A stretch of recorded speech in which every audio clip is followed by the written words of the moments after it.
last great race written by Ned Jemson. Focus question. What is the Iditarod considered a great race? Words to know.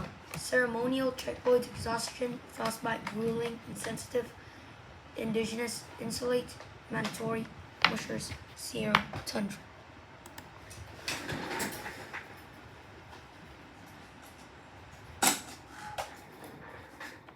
Table of contents. Introduction 4. Inspiration 5. History 7. The route 19. The mushers 15. The dogs 17. Conclusion 22. Explore more 23. Glossary 24. Introduction. It's hard to imagine anyone want to travel almost 2,000 kilometers, 1,242 miles across the Alaskan wilderness in the dead winter. But even harder to imagine someone doing it behind sled pulled by a team of dogs.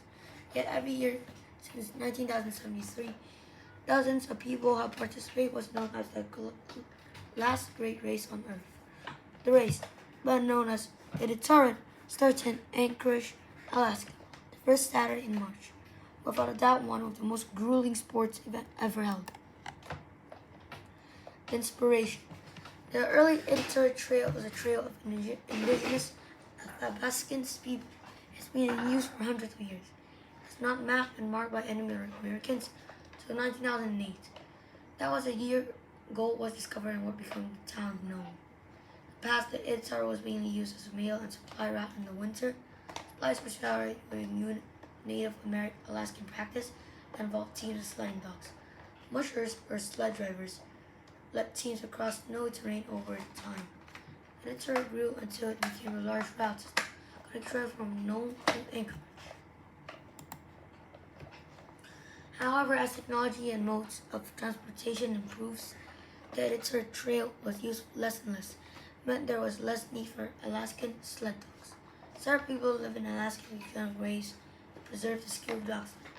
They wanted to help the Alaskan sled dogs. Do you know some people mistakenly give the Serum Run of 1925 credit for being inspiration behind the Iditarod? The Serum Run happened a terrible event called the Feather struck the town of Nome, Alaska. The Natives could only treat with injection of serum. A fierce storm prevented transfer of serum from Anchorage to rural areas known to other means. So dog sledding teams rushed the serum to the town, many saving lives. Although the events were amazing, they were not the origin of the Iditarod.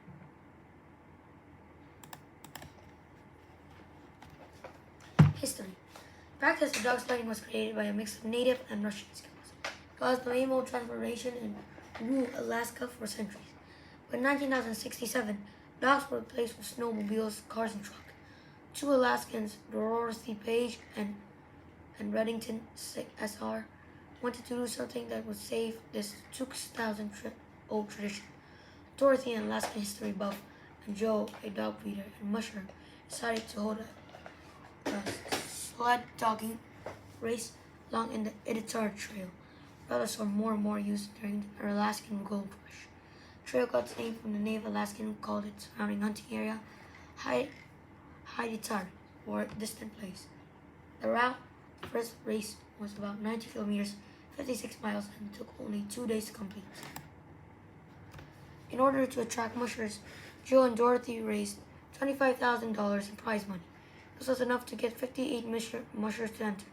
But the next year, the race was cancelled because the mild winter led to lack of snow, lack of interest. Another race was held in 1969, but the organizers could only raise enough money for a $1,000 prize. Only 12 mushers entered. But the lack of interest did not discourage Joe Reddington SR, determined to make the race longer and more challenging. In 1973, he extended around 1,800 kilometers, 1,100 miles, now stretching from Anchorage to Nome as the longest sled rock dog rising in the world. Joe managed to increase the prize money above 50,000. In 1973, 35 mushers entered to complete the race. The last place finisher reached Nome 12 days later. The route.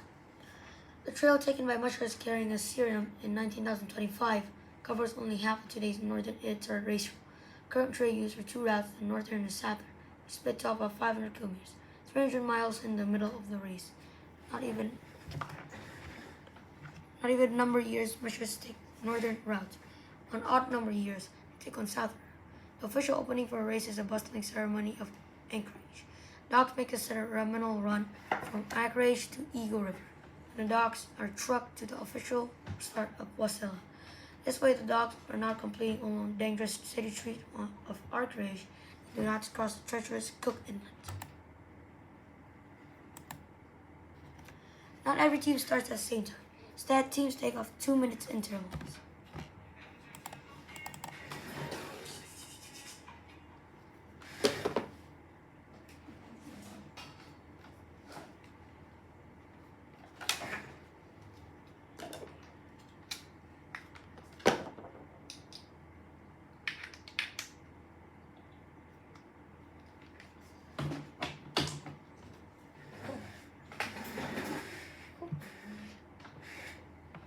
Not every team starts at the same time instead.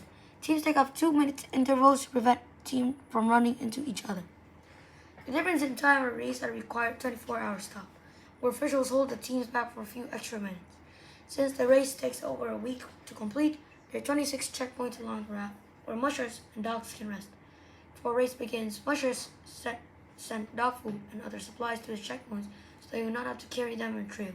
The average distance between the checkpoints is 74 kilometers, 49 miles, longer than the entire 1967 race. The weight distance between checkpoints is 150 kilometers, 93 miles. They also keep a steady speed for about 19 kilometers per hour, 12 miles per hour, for about 4 to 6 hours before they get tired.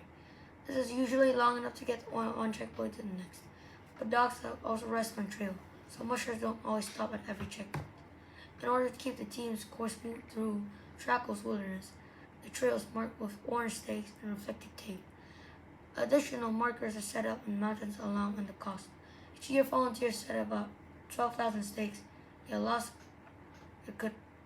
lost could cost a musher their life. It's important that the trail be marked well.